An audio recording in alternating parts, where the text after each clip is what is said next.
Welcome back to the Central Indiana Sports Report, Boilermaker fans, for today's Purdue report / Purdue-Illinois preview.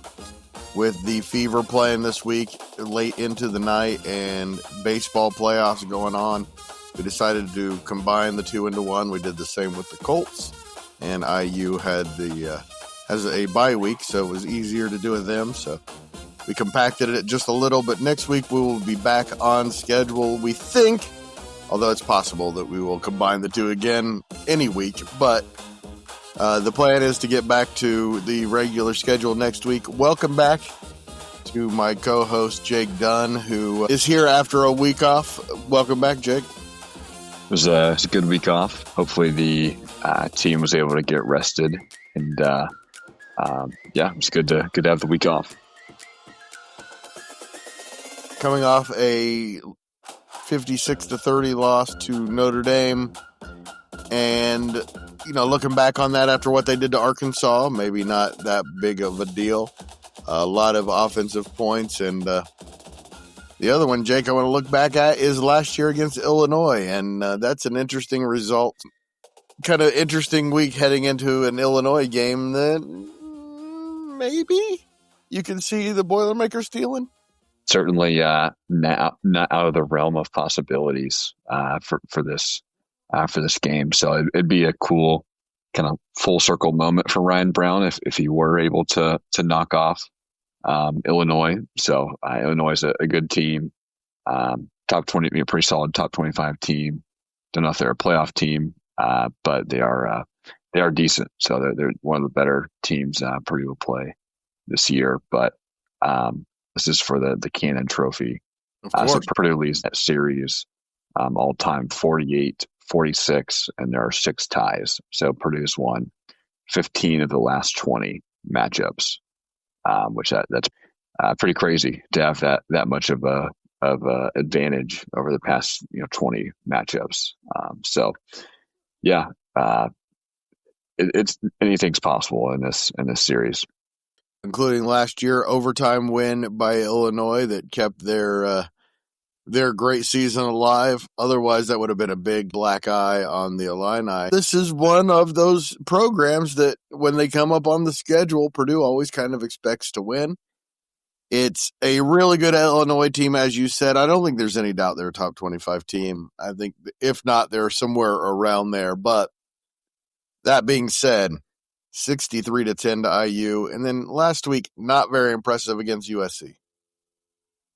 They've got a really good run game. Their quarterback, Luke Altmaier, also is really good. So I think they have the potential to give Purdue a lot of problems.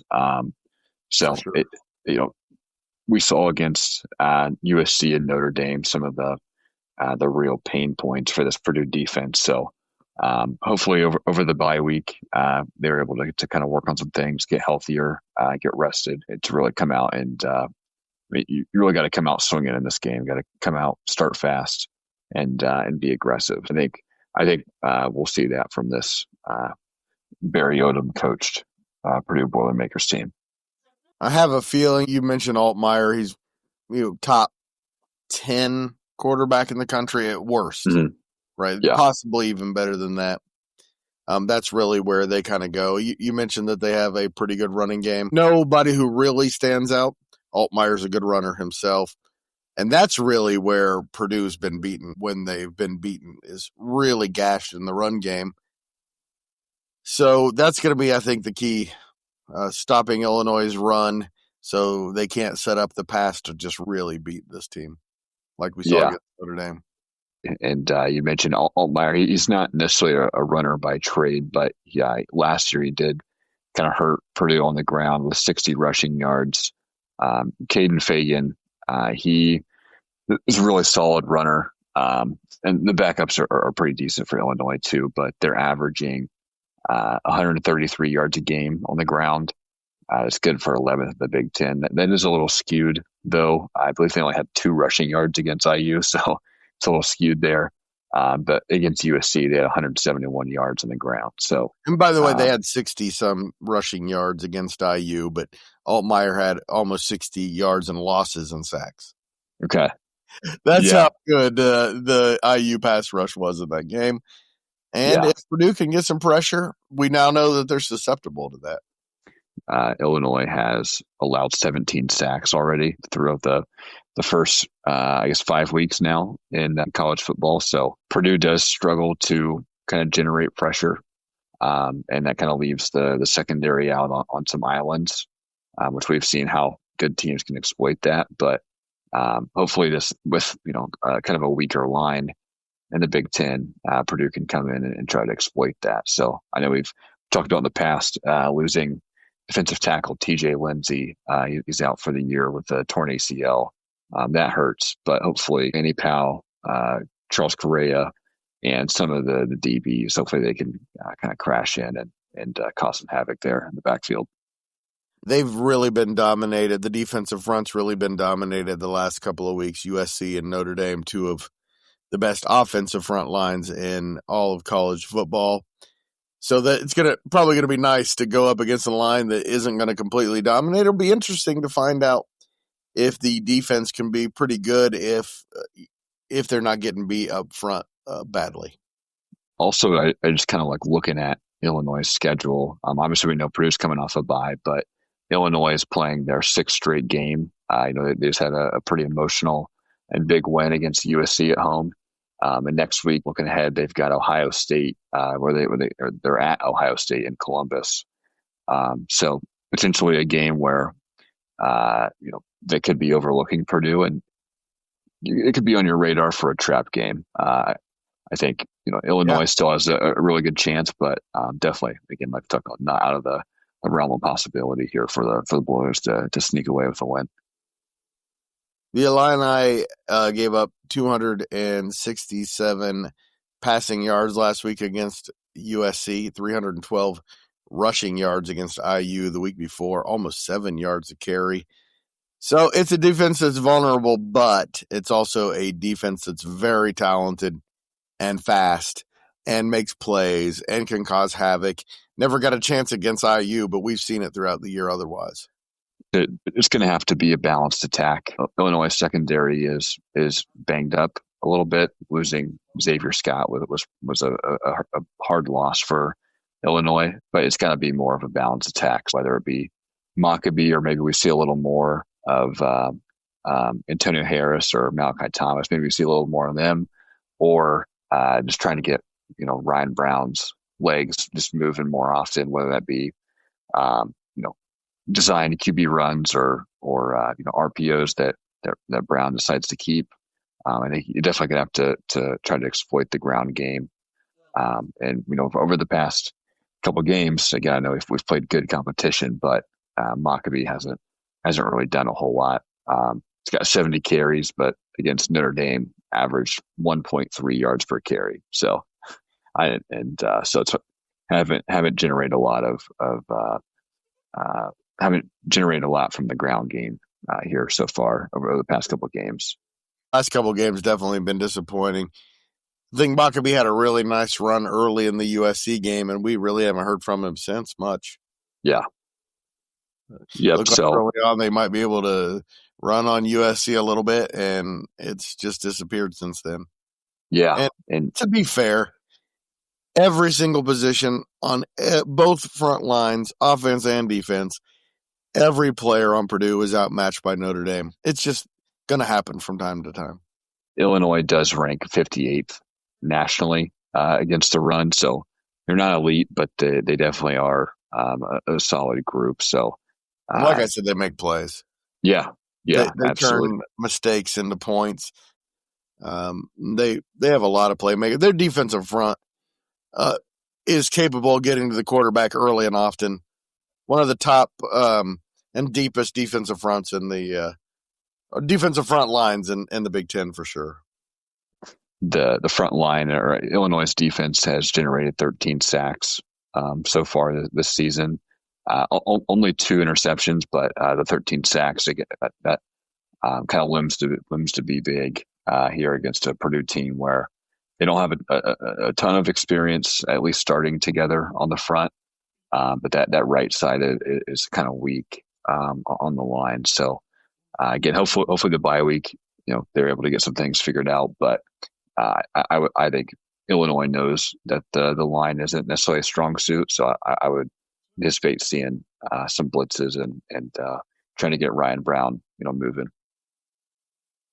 The other thing is you're going to have to contain their receivers. We know that Altmaier is going to complete passes. He does it at over 70%. By the way, 11 touchdowns to no interceptions so far this season for him. You've got to limit those because against Duke was not able to keep the receivers in front of them, and they just had a field day with Duke. And if you allow them to do that, you're in big trouble. And Purdue's still hunting for their first interception this year. And this is a secondary that gives up 65% on completions. So not ranked highly in pass efficiency defense either. They're ranked 110th in pass efficiency defense. So like we talked about, got to get a lot of pressure to try to give the secondary some time to work, and so they're not on an island and end up like how the Duke game ended up. 10 straight Big Ten losses. The last Big Ten win was 35-31 over IU in the bucket game 2 years ago. You think it ends this weekend? My heart wants to say yes, but my head knows better than that. I really hope they can, but I think Illinois is just too good, and I think Ryan Brown is getting better throughout the year. Every game it seems like he's progressed a little bit. So I look for him to continue to get better. But yeah, it'd make for a great story here for Ryan Brown to come back and get the win after he kind of came in and took over that Illinois game last year. But yeah, I just think Purdue's line isn't good enough to match Illinois' defense. And yeah, I just don't have a lot of faith in the secondary. And I think Altmaier can kind of just tear them apart. So yeah, I think I hope that Purdue can still cover the spread. Last time I looked, it was 9.5. So I think they have a chance to cover there. But I still think Illinois takes this one. According to ESPN Analytics, Purdue has a 25.3% chance of winning the game, and I think that's better than we would have expected coming into the season. Minnesota, Northwestern, Rutgers, back to back the next 3 weeks. 3 winnable games. Minnesota's pretty good. They'll be probably underdogs at Minnesota, but I think they might be favorites at Northwestern and at home against Rutgers if they can play Illinois and Minnesota well. And we've talked about before how we think Purdue. I mean, they have a realistic shot of coming out of these games 3-1. That would be obviously pretty ideal. But realistically thinking, we've got probably going to come away 2-2 here. You hope anyway. You hope yeah. You can come out 2-2 from this October stretch. And we had talked about the the gauntlet of November that Purdue has. Playing Michigan, Ohio State. You got Washington and Indiana in there, so it's brutal. It's brutal November. So if you kind of to kind of build up some confidence, you kind of need to win these to go into November. So I think you know that you're probably not going to win a game in November. So you need to win the ones that you have a shot in. And I'd say 1-3 is probably more likely than 3-1, but not by much. I think 3-1. I'd probably give that. I think 25% is a pretty good. Yeah, that's about right. Yeah. Because I think Purdue would have to play really well, but I think Minnesota is definitely beatable. If it was at Purdue, I'd feel a lot better about it. They should beat Northwestern and Rutgers with it being homecoming for Purdue. I think Purdue has a good shot to win that one. So I think 3-1, 25% chance, 2-2, probably a 70% chance, and 1-3.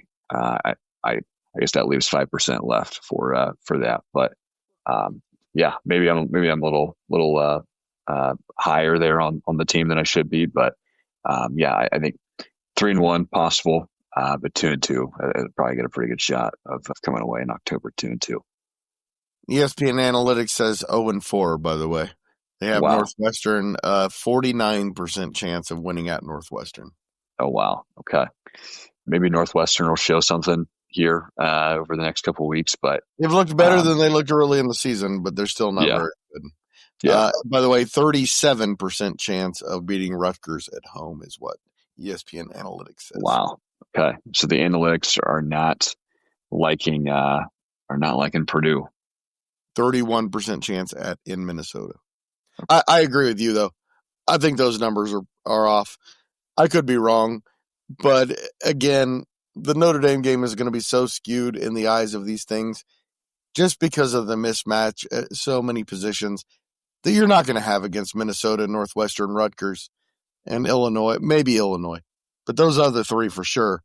You're not going to have those kinds of mismatches, so it'll come down to more strategy and individual matchups rather than just being dominated, and I like their chances of winning some of those games. Yeah, completely agree.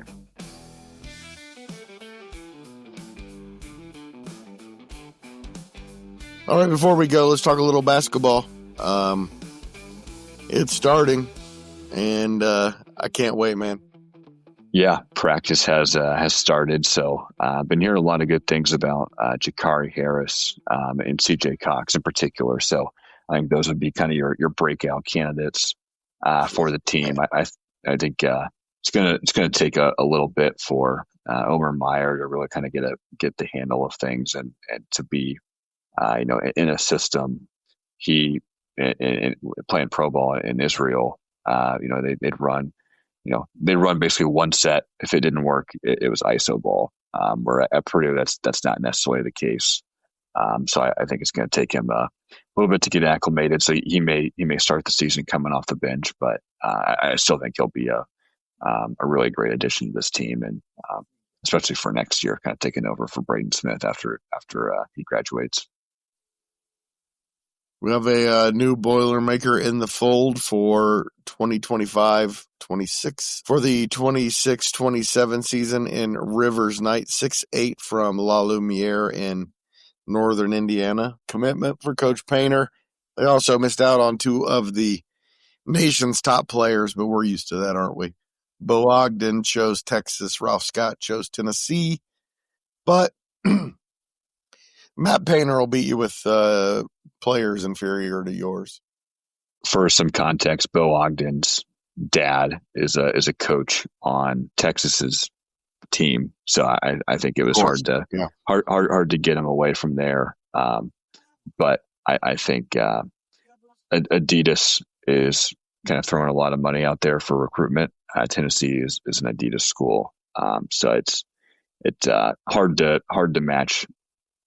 The money sometimes for Purdue. Pretty short-sighted when you're a big man and you see what Painter and Brantley have done at Purdue. Yeah, I would think that's where you'd want to end up, but what do I know? I think Purdue's bread and butter is getting people that want to be at Purdue. Everybody knows that Trey Kaufman ran, Braden Smith, Fletcher Loyer. They could have went elsewhere and made more money, but they want to be at Purdue. They want to be with Matt Painter, and that speaks a lot about the program that he and his staff have built at Purdue. So those are the guys he want on the team. So yeah, it sucks to miss out on recruits like that. But you got guys like Rivers Knight. I think he's got a pretty similar story to Mason Gillis, where they had some injuries in high school that kind of cooled off their recruitment. Matt Painter was able to find Mason Gillis and became a big part of Purdue's run to the national championship. And obviously we hope that Rivers Knight could be the same. So he's a guy that looks like he come in and may redshirt, but definitely a developmental guy who I think has a pretty good shot of making a big impact here at Purdue. Speaking of Trey Kaufman, and I think I may have said this on the podcast. If I haven't, I covered him all the way back to middle school, and I enjoyed watching him play. I was really excited when Purdue recruited him as a possible guy who could start by his senior year and give him 8 points and 6 rebounds a game. And never in my wildest dreams did I imagine that he would be the top power forward in the country. And here he is. Kaufman Wren is, I really admire his patience and willingness to work, and just his mindset when it comes to the game. So I am proud that he is a Boilermaker. Proud that he, like I talked about, didn't go somewhere else to make more money, and I really bought into Coach Painter and the system that is at Purdue. You look up bought in the dictionary, and that guy just from day one, including the red shirt, just bought into Painter's plan. I think it sets a good precedence for other recruits, like a Rivers Knight, that show that if you buy into you buy in, you work your tail off, you got a good chance to really make an impact at this university. So really just proud of the players on this team, wanting to come back, knowing that they have a shot to win the national championship, not just in it for the money.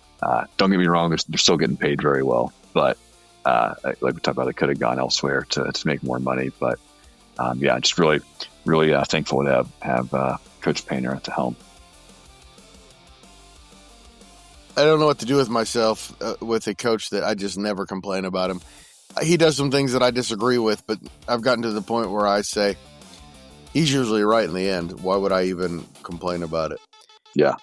So real fast before we go, just want to let everybody know the current odds to win the national championship. Purdue is the favorite on the betting markets at 9-1.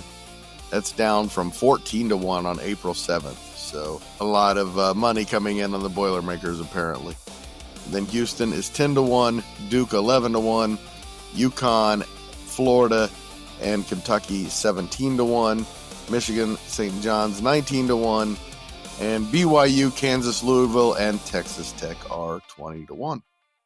So Purdue is in the compiled betting markets the favorite to win the national championship. If you would have told me 5-10 years ago that Purdue would be the odds-on favorite to win the national championship, I would have taken that in a heartbeat. Can you imagine 5 years ago if they said you're going to be able to pay players pretty much at will, and then think that Purdue is still going to have the best college basketball program in the country? Yeah, I would not have believed that one bit. Not one bit. And they've done it, and not overly paying. Obviously, they've paid who they've brought in, but they don't get into bidding wars. They don't, and they still find the right guys. From all reports, they're not into bidding wars. Jake, thanks so much. Can't wait for Saturday. Can't wait for basketball. Thanks for having me. Central Indiana Sports Report is a product of ITG Media, and I love Susie.